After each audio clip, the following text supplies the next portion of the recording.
Qu'est-ce que vous voulez que je vous dise? On débriefe quoi? Sincèrement, on débriefe quoi? Expliquez-moi. Non, moi, il faut qu'on me dise. Parce que là, il n'y a rien à débriefer, là. Le match, il s'est joué en 3 minutes. 3 minutes, Rossellou, erreur d'arbitrage, Vinicius, Neuer. Oh, parce quoi? C'était un scénario Netflix. Pour de vrai. T'as vu? On a tous déjà rêvé de football avant d'aller dormir. T'as vu ton équipe, elle est menée. C'est une finale de Coupe du Monde. T'es là, le coach il te fait rentrer. Bam. T'es là, tu débloques la situation. Et bah, c'est ce que Rossellou a fait aujourd'hui. Rossellou, il est rentré. Première fois de sa vie, il fait une campagne de LDC. Et ben, le frérot, je crois, ils ont dit 4 ou 5 buts.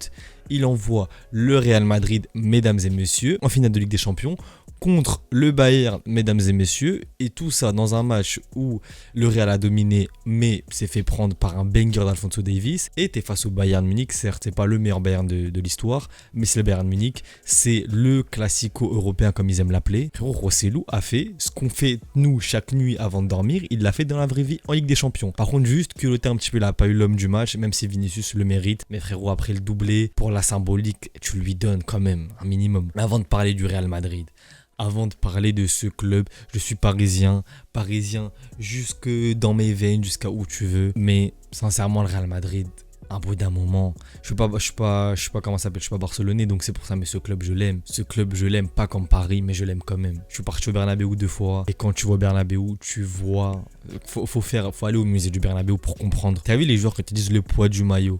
Quand tu vas en tant que fan de football au Bernabéu, tu vois le poids de l'histoire. Et aujourd'hui, le poids de l'histoire a joué sur ce match-là. Parce qu'aujourd'hui, si je prends l'exemple du Paris Saint-Germain, je vais pas parler du club parce que je suis encore, voilà, je l'ai encore ici. Mais un club comme le Paris Saint-Germain ne se qualifie pas aujourd'hui face au Bayern. En vrai, quel club se qualifie face au Bayern aujourd'hui dans la même physionomie de match? Exactement, t'es là, tu domines. T'as un Bayern qui revient en deuxième mi-temps un peu mieux. Et bam, ils te mettent un but, un banger en plus, Alphonso Davies qui rentre parce que Gnabry se blesse. Il rentre, il te mélange Rudiger, il rentre pied droit, allumage de lucarne opposée. Quel club revient? En plus, t'es là, tu marques hors jeu parce que Nacho, il a cru il est à l'UFC. Non, sérieusement, ce club-là. Bon, le Bayern, avant de parler bien en détail du Real, le Bayern font une première mi-temps où ils passent clairement à côté pour moi. Même ils ont eu une grosse occasion où Gnabry centre pour Kane. Au final, ça s'est pas fait parce que Gnabry n'a pas assez redressé son centre. Pour moi, Gnabry est fautif sur le coup. Par contre, la deuxième mi-temps du jeu, je vais voir un truc vite fait parce que bon là, c'est ce qui est dans ma tête. Mais j'ai envie de voir au niveau des momentum du match si ce que je dis est vrai, si j'arrive à y trouver ou pire si je ne trouve pas, c'est pas grave. Mais moi, de ce que j'ai vu, le Bayern est beaucoup mieux revenu en deuxième mi-temps. Le Bayern était beaucoup plus présent, mais c'est le Real Madrid en face. Non, j'arrive pas à trouver les momentum et je ne sais pas pourquoi, mais bon, c'est pas grave. En gros, la deuxième mi-temps, c'était un peu du 50-50. T'avais un Bayern au niveau de la position, c'est 56-44, mais t'as quand même 2 XG pour le Real et c'est les 2 buts qu'ils mettent. À la différence de Paris, où nous, on avait combien? Je crois 3, presque 4 XG hier, on les a pas mis. Encore une fois, la Ligue des Champions, c'est la compétition des détails. C'est la compétition où... Ah bah, attendez, on va parler...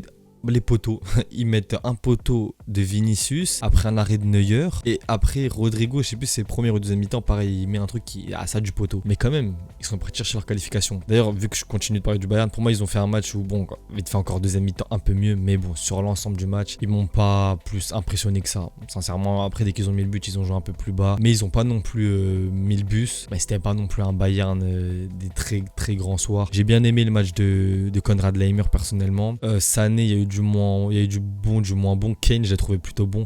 Kane qui, d'ailleurs, 14 saisons en professionnel, 0 trophée toujours. Ça commence à faire peur. Et bah, du coup, tu mets dans les tops, tu mets Davies qui met un banger au Bernabéu, frérot. Par contre, il y a un mec qui me fait de la peine aujourd'hui, c'est Neuer. Parce que Neuer, aujourd'hui, il te fait une prestation où, sur combien de temps? Sur 88 minutes, il te montre qu'il a encore les capacités d'être le meilleur gardien du monde. Et malheureusement, il fait une double erreur sur le premier but. Premièrement, sa relance, elle est catastrophique. Et deuxièmement, ça je crois que c'est Nasri qui l'avait dit dans l'après-match, il te fait la même boulette que Buffon face à Lukaku, si je me trompe pas, contre Manchester, au Parc des Princes. Après, il y a le rebond de Vinicius, mais c'est là que tu vois quand même ce poste-là, il est ingrat. Parce qu'il fait son match aujourd'hui, Neuer. Et il garde la baraque parce que le Bayern aurait pu vraiment sombrer dès le début du match. La parade qu'il te fait sur la frappe de Rodrigo après le poteau de Vinicius, Il y en a pas beaucoup qui te la font celle-là. Mais d'ailleurs, gros respect à lui, 38 ans, je crois, 39 ans. Le frérot te montre que il regarde encore les meilleurs gardiens du monde droit dans les yeux. Mais malheureusement pour l'aujourd'hui, il est en partie fautif. Faut dire la vérité, il est fautif du retour du Real Madrid dans ce match-là. Et en vrai, sur le deuxième but, il n'y avait pas grand-chose à faire parce qu'il était battu quoi qu'il arrive. Et quand même, d'ailleurs, respect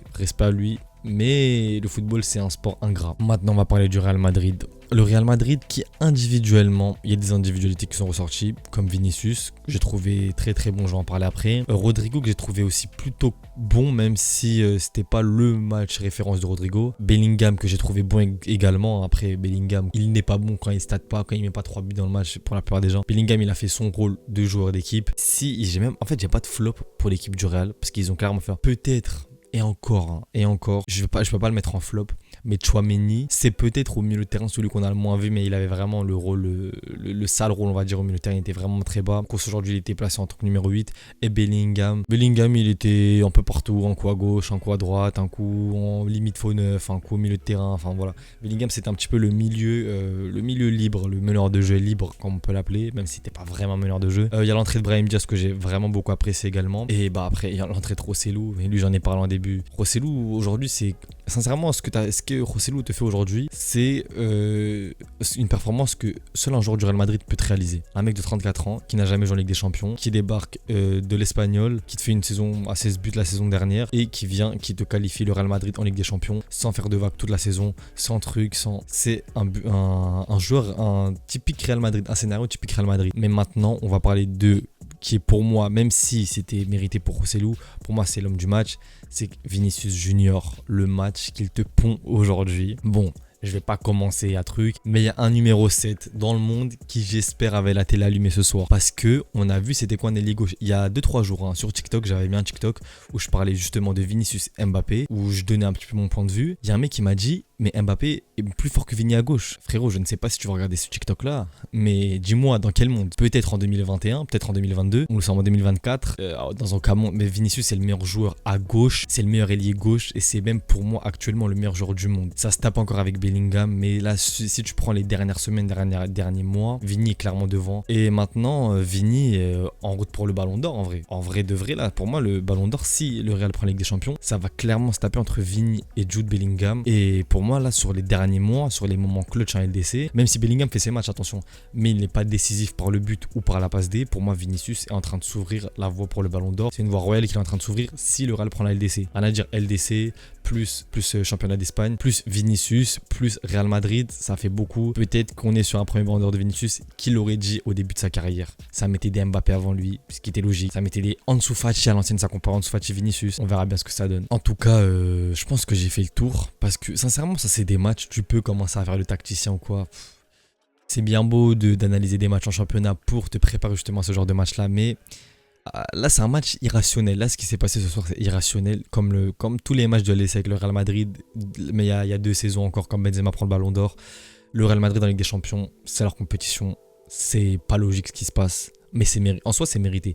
Parce qu'aujourd'hui si c'est un match c'est un combat de boxe, tu le fais au point. C'est pas le Bayern qui gagne aujourd'hui quoi qu'il arrive, c'est le Real qui gagne au point. Mais le football, c'est pas un combat de boxe. Le football, ça se gagne pas au point, ça se gagne au but que tu mets.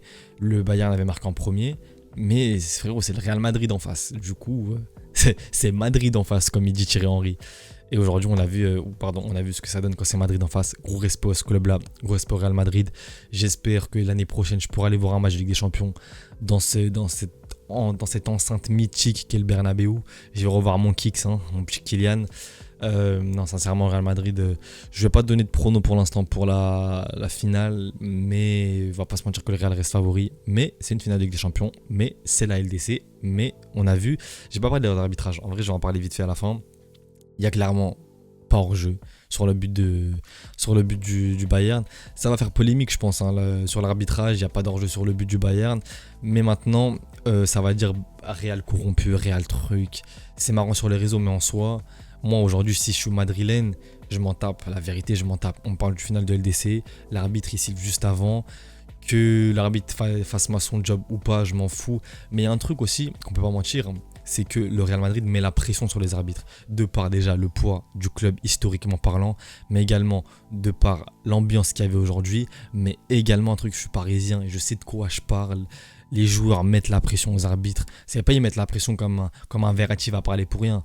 Les joueurs mettent vraiment la pression aux arbitres. Et je pense que inconsciemment, l'arbitre, même s'il s'en rend pas compte, justement, inconsciemment, il va donner des fois des choses en faveur du Real Madrid. C'est le cas, je pense que c'est la même action où l'arbitre de touche lève le hors-jeu. Il siffle pas tant que l'action n'est pas finie, c'est le Real qui attaque. Mais aujourd'hui, ça va pas tourner en faveur du Bayern. Mais c'est un fait de jeu. En vrai de vrai, qu'est-ce que tu veux dire au Real?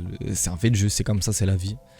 Voilà, je pense que j'ai fait le tour. Gros respect au Real Madrid. C'est le meilleur club du monde, le meilleur club de l'histoire, le plus grand club de ce sport, la plus grande institution du football. C'est leur sport, c'est leur compétition. Et ça me fait mal de le dire parce que je suis parisien, mais c'est la vérité. Force est de constater que c'est le plus grand club de l'histoire. Ils peuvent aller chercher leur 15e LDC. 15. 15 Ligue des Champions. C'est de la folie. Et je crois en plus, ils ont dit quoi? 6 finales sur les 12 dernières années ou 11 dernières années. Non, mais c'est de la folie, les mecs. C'est de la folie. Voilà. Bah, j'attends plus que la finale maintenant, c'est dans un peu moins d'un mois.